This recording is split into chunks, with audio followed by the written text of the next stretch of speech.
So guys আজকে আমি এই ডাইটা বানাবো। সো চলো এই ডাইটা বানানো স্টার্ট করা যাক।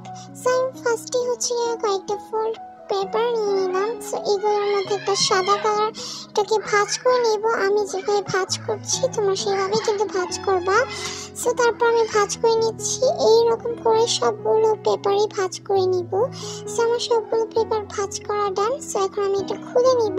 তারপর মাঝখান বরাবর ফেভিকল আঠাটা দিয়ে আমি লাইন করে ড্র করে নিব।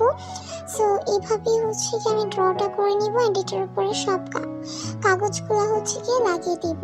তাহলে তোমার এই ডাইটা সুন্দরভাবে কমপ্লিট হয়ে যাবে।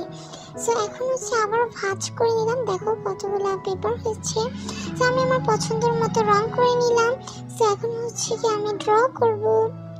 সো ড্র করার জন্য হচ্ছে কি আমি আমার পছন্দের মতো আমি একটা হচ্ছে কি হোয়াইট কালার ক্লে এন্ড হচ্ছে পিঙ্ক কালার ক্লে এটা মিক্সড করে নিলাম। তোমরা তোমাদের নিজের ইচ্ছা মতো করতে পারো এগুলা।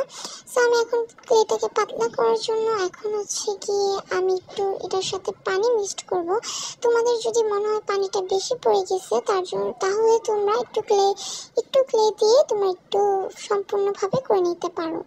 সো এখন আমি আরেকটু পানি দিয়ে নিলাম। এখন হচ্ছে কি পানিটা আমার দিয়ে মিক্সড করা ডান। এখন আমি যেভাবে আঁকবো সেটা দিয়ে হচ্ছে কি আমি পেন্সিল দিয়ে ড্র করে নিলাম। তারপর হচ্ছে কি আমি ক্লেটা একটা কোণের মধ্যে ভরে নিলাম। তারপর একটা ফুল ড্র করে নিলাম। দেখতে পারতেছো ক্যামেরাতে কিভাবে করলাম। সো এইভাবেই হচ্ছে কি আমি করে নিলাম। অনেক সুন্দর হয়েছে, আমার অনেক ভালো লাগছে। সো কেমন লেগেছে অবশ্যই কমেন্ট করে জানাবা।